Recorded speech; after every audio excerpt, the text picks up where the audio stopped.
الصلاة والسلام عليك يا رسول الله وعلى آلك وأصحابك يا حبيب الله. الصلاة والسلام عليك يا نبي الله وعلى آلك وأصحابك يا نور الله. درود پاک پڑھنے کے بے شمار فضائل و برکات ہیں. کعبے کے بدر الدجا، طیبہ کے شمس الضحیٰ صلی اللہ تعالیٰ علیہ وسلم کی ذات وہ ہے کہ جس پر درود پڑھنا بہت ساری برکتیں اور رحمتیں لاتا ہے. صلو علی الحبیب صلی اللہ تعالی علی محمد صلی اللہ علیہ وسلم. مگر اس واقعے سے دو باتیں سیکھنے کو ملی کہ انسان کو کبھی اپنی اوقات نہیں بھولنی چاہیے. آج میں اور آپ جو کچھ ہے نا، یہ فقط رب کی عطا ہے. ہماری کوئی ہوشیاری نہیں ہے. ہمارے وہی دو کان ہیں جو فقیر کے ہوتے ہیں، وہی دو آنکھیں جو اس کے پاس بھی ہیں. ایک غریب آدمی سگنل پر ہماری گاڑی کھلتی ہے تو ہماری گاڑی پر وائپر لگاتا ہے. اس کا کوئی قصور نہیں ہے کہ آج وہ وائپر والا اور میں اے سی گاڑی میں بیٹھنے والا ہوں. یہ صرف میرے رب کی مہربانی ہے، اس میں ہمارا کوئی کمال نہیں ہے. مگر کبھی کبھی انسان کو یہ باتیں یاد نہیں رہتی. وہ سمجھتا ہے سب میں نے کیا ہے، یہ میری عقل ہے.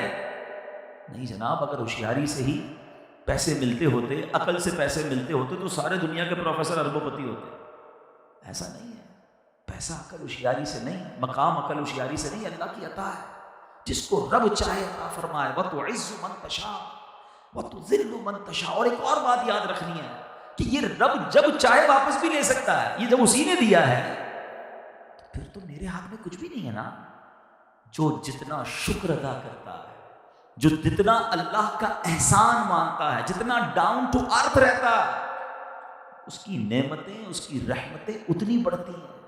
اور جو عقل کہتے ہیں نا، اس کی ٹور ہی بدل جائے، اس کا اسٹائل ہی بدل جاتا ہے، اس کو پھر برباد ہونے سے بھی کوئی نہیں روک سکتا.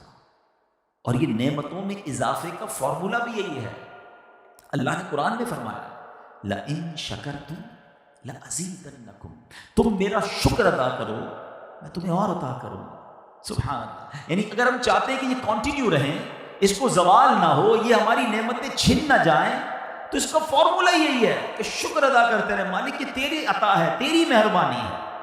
اور تکبر نہ کریں، پراؤڈ نہ کریں، اپنا کمال نہ سمجھیں، اور پھر اور لوگوں کو ہیلپ آؤٹ بھی کرتے رہیں.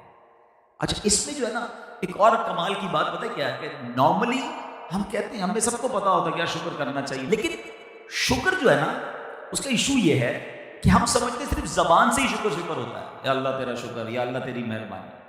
صرف زبان سے شکر نہیں ہوتا، پریکٹیکل بھی شکر ہوتا ہے. میں اللہ کا شکر بھی ادا کرتا رہا ہوں، اسے ناراض بھی کرتا رہا ہوں. یہ کیسا شکر ہے؟ مثال کے طور پہ آپ کا ایک ملازم ہو، آپ کے پاس آئے کہ صاحب مجھے کچھ قرضہ چاہیے، کوئی ہیلپ چاہیے. آپ نے کہا چلو بیٹا میں نے تمہاری ہیلپ کر دی. اچھا وہ کیسا؟ بڑی مہربانی. آپ کہیں بیٹا ذرا یہ گلاس اٹھا کے ادھر رکھ دو. وہ تو نہیں رکھوں گا. بیٹا ذرا گاڑی نکالو. وہ بھی نہیں نکالوں گا. اچھا کل ٹائم پہ آنا. نہیں ٹائم پہ نہیں آؤں. آپ کی مہربانی. مہربانی بھی کہہ رہا ہے اور بات بھی نہیں مان رہا. تو بتائیے آپ کیا کریں گے؟ یا تو اسے فائر کر دیں گے کہ عجیب شکر ہے، عجیب تھینکس ہے کہ زبان سے تھینکس کہہ رہا ہے، بات ایک بھی نہیں مان رہا ہے. ہم میں سے بہت سارے لوگ ایسے ہی ہیں جو زبان سے تو تھینکس ادا کر رہے ہیں، زبان سے تو اللہ کا شکر ادا کر رہے ہیں، پریکٹیکلی اللہ کو ناراض کر رہے ہیں. نہ نماز پڑھ رہے ہیں. نماز ایکچولی پوری باڈی کا شکر ہے. آنکھوں سے لے کر، سر سے لے کر، ہاتھ سے لے کر، پیر سے لے کر، یہ پوری باڈی کا شکر ہے کہ یا اللہ آنکھیں دی، پیر دیے، ہاتھ دیے، سب تیری بارگاہ میں جھکا رہا ہوں. اتنی سی دیر لگتی ہے نماز میں، اس کا ٹائم نہیں ہمارے پاس. فرمایا حرام نہ کماؤ، حرام کما رہے ہیں، حلال کے قریب نہیں جا رہے ہیں. یہ کیسا شکر ہے؟ ایکچولی شکر اللہ کی اطاعت کا نام. یقیناً زبان سے شکر ادا کرنا ہے، مگر لاجیکلی بھی آپ کو سمجھ آتا ہے کہ شکر یہ ہے کہ جس نے دیا ہے نا اس کو ناراض نہ کریں. ہونا کیا چاہیے ویسے اگر آپ تھوڑا سا سوچتے ہیں؟ اللہ عطائیں بڑھائے تو ہمیں سجدے بڑھانے چاہیے نا، ہمیں صدقے بڑھانے چاہیے، ہمیں شکر بڑھانا چاہیے. مگر ادھر حال یہ ہے کہ بندے کے بعد جب تھوڑا ہوتا ہے نا تو وہ ابھی بھی کچھ نہ کچھ اللہ کی بات مان رہا ہوتا ہے. جیسے جیسے بڑھتا جاتا ہے ویسے کل پرزے نکلنا شروع ہوتے ہیں. بندہ کہتا ابھی تو دن آئے عیش کرنے کے، ابھی تو موج کرنے کے دن آئے. کتنے ٹائم سے رکا ہوا تھا بھائی، مال ہی نہیں تھا، پیسہ ہی نہیں تھا، مقام ہی نہیں تھا، ابھی تو ٹائم آیا ارمان پورے کرنے. یہ بہت بڑی بے وقوفی ہے. عقل مندی یہ ہے کہ وہ عطائیں بڑھائے تو ہم سجدے بڑھائیں. ہم خطائیں بڑھاتے ہیں، وہ عطائیں بڑھاتا ہے، ہم نافرمانیاں بڑھاتے ہیں، اور پھر بعد میں سر پکڑ کر روتے ہیں کہ یار ٹینشن بہت ساری ہے. اچھا، اسی واقعے سے ایک اور بڑا زبردست میسج ملتا ہے کہ آزمائش جو ہے نا وہ صرف بیماری نہیں ہے. ہم نے آزمائش کا بھی جب خود ہی کانسیپٹ بنا لیا یار یہ بندہ بڑی آزمائش میں. کیا آزمائش میں؟ بیمار ہے. اچھا یہ کیا آزمائش میں؟ قرضے میں. یہ کیا آزمائش میں؟ کاروبار میں نقصان ہو رہا ہے.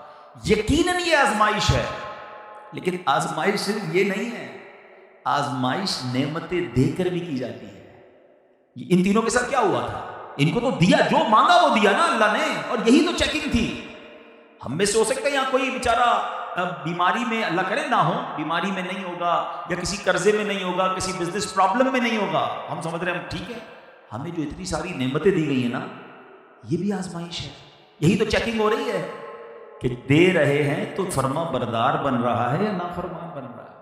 ایک بڑی پیاری بات علماء سے سوال کیا گیا کہ ہمیں کیسے پتا چلے، ہاؤ وی کین جج کہ جو مجھے ملا ہے یا مل رہا ہے یہ نعمت ہے یا آزمائش ہے. کوشچن ہے نا. بندہ کچھ بھی نہیں کر رہا پھر بھی ترقی پہ ترقی، کاروبار بڑھتا ہی جا رہا ہے، عہدے بڑھتے ہی جا رہے ہیں. ایک کمیٹی کا چیئرمین، دوسرے کا بھی چیئرمین، ادھر بھی آگے ترقی. پتہ چلا نہ اللہ کی کوئی فرما برداری کر رہا ہے، ترقیاں ہو رہی ہیں. اب بندہ کہتا ہے نعمتیں مل رہی ہیں. تو یہ کیسے ٹیسٹ ہو سکتا ہے کہ جو مجھے مل رہا ہے یہ نعمت ہے یا آزمائش ہے؟ اس کا بڑا خوبصورت جواب علماء نے دیا. فرمایا یہ چیک کر لو کہ جو تمہیں مل رہا ہے اس کے ملنے کے بعد تم اللہ سے قریب ہو رہے ہو تو سمجھ لو یہ نعمت ہے، اور مل بھی رہا ہے اور تم رب سے دور بھی ہو رہے ہو، سمجھ لو یہ آزمائش ہے. اب میں اور آپ یہ چیک کر لیں کہ میں جب کم چیزیں تھی میرے پاس، جب ویلتھ کم تھی یا ہیلتھ کم تھی یا سورسز کم تھی، ریسورسز کم تھی، نام کم تھا، شہرت کم تھی، تب میں اللہ کے قریب تھا، یا یہ بڑھتی گئی اور میں رب سے دور تو نہیں ہوتا گیا؟ اس کا مطلب تو مجھے ڈھیل دی جا رہی ہے، اس کا مطلب تو مجھے ٹیسٹ کیا جا رہا ہے. تو please come on right path. عقل بھی یہی کہتی ہے، لاجک بھی یہی کہتی ہے. جس درخت پر جتنے پھل لگتے ہیں نا وہ درخت اتنا ہی جھکتا ہے، وہ اکڑتا نہیں ہے کہ دانا خاک میں مل کر گلے گلزار ہوتا ہے. عاجزی، انکساری، ہمبل، لوگوں کے ساتھ اچھا برتاؤ، چھپ جائے بندہ. اور کبھی کبھی اکیلے میں آنسو بھی بہائے کہ مالک اس قابل نہیں جو تو نے دے دیا، میری تو کوئی ایسی اچھا عمل نہیں ہے. سوچئے نا، ہم جب کبھی کسی کو ہیلپ کریں، صدقہ دیں، خیرات دیں، زکوٰۃ دیں تو لوگ اتراتے ہیں، پراؤڈ کرتے ہیں، میں اس کو دے رہا ہوں، میں اس کی ہیلپ کر رہا ہوں. بھائی یاد ہے نا میں نے تیرا کام کیا تھا، تجھے زکوٰۃ دی تھی، تیرے بچی کی شادی کرائی تھی. خدا را کبھی یہ نہ کرنا. خدا کی قسم اللہ کی راہ میں خرچ کر کے سجدہ کرنا چاہیے کہ مولا تیری مہربانی، تو نے دینے والا بنایا، مانگنے والا نہیں بنایا. میں بھی مانگنے والا ہو سکتا تھا، میرے بچے بھی سگنل پر کھڑے ہو سکتے تھے. آج میرے بچوں کو تو نے یہ دن نہیں دکھائی، یہ فقط تیری مہربانی ہے. لیکن ہم بعض اوقات بھول جاتے ہیں تمام چیزوں. تو یاد رکھیے کہ جو کچھ میرے اور آپ کے پاس ہے وہ رب کی عطا ہے. اب ایک واقعہ اور اس کے اندر کتنے سارے لیسن ہیں. ایسا ہی ایک اور واقعہ میں نے آپ کو سنانا، اور وہ بھی بخاری شریف کا ہی واقعہ. پیارے آقا علیہ السلام نے اپنے صحابہ کو سنایا کہ 3 دوست تھے اور کسی ٹریول پر گئے، اور جب ٹریول پر گئے تو راستے میں رات کا وقت ہو گیا، ان کو آرام کرنے کی ضرورت محسوس ہوئی.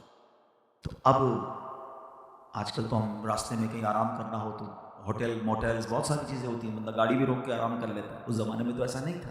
تو وہ ایک غار میں انہوں نے پناہ لی، کیو کے اندر، اور غار کو صاف کیا اور سو گئے کہ صبح اٹھ کے پھر آگے سفر کریں گے. اور یہ واقعہ نبی پاک علیہ السلام سے بھی پچھلے دور کا، it means thousands year ago، بہت پرانی بات ہے. تو اس زمانے میں تو کوئی ایسا ٹیکنالوجی تو تھی نہیں. اب ان کے ساتھ معاملہ یہ ہوا کہ جب وہ غار میں سوئے تو ایک بڑا سا پتھر جو ہے، چٹان جس کو ہم آج کل لینڈ سلائڈنگ کہتے ہیں، وہ پتھر پہاڑ سے گرا اور اس نے اس غار کے منہ کو بند کر دیا، کلوز کر دیا. اب ان تینوں دوستوں نے سمجھ لیا کہ یہ تو ہماری زندگی اب اینڈ ہو گئی. اب کس کو بتائیں گے؟ وہ ٹیلی فون کا زمانہ تو تھا نہیں، انٹرنیٹ تو تھا نہیں کہ لوکیشن شیئر کر دیں گے، فون کر دیں گے، ادھر پھنسے ہوئے بھائی 1122 والوں کو لے کر آئے ہمیں نکالیں. Nobody knows where are they. اب انہوں نے سوچ لیا کہ ہماری زندگی ختم، اب کہاں سے نکلیں گے؟ ساری رات تو کیا کئی دن اس میں قید رہیں گے. بڑی جان لگایا کہ پتھر 1 انچ بھی نہ ہلا، بہت بڑی راک تھی. اب ان 3 دوستوں نے بڑا کمال کا فیصلہ کیا. کہتے ہیں یار جان تو اب لگتا ہے گئی، ایک ٹرائی کرتے ہیں، باری باری اللہ کی بارگاہ میں دعا کرتے ہیں. ٹھیک ہے، اور اپنے ہی کسی نیک عمل کا واسطہ اللہ کو پیش کرتے ہیں۔ اللہ کریم ہے، وہ رحیم ہے، وہ کرم کرے گا تو نکل جائیں گے۔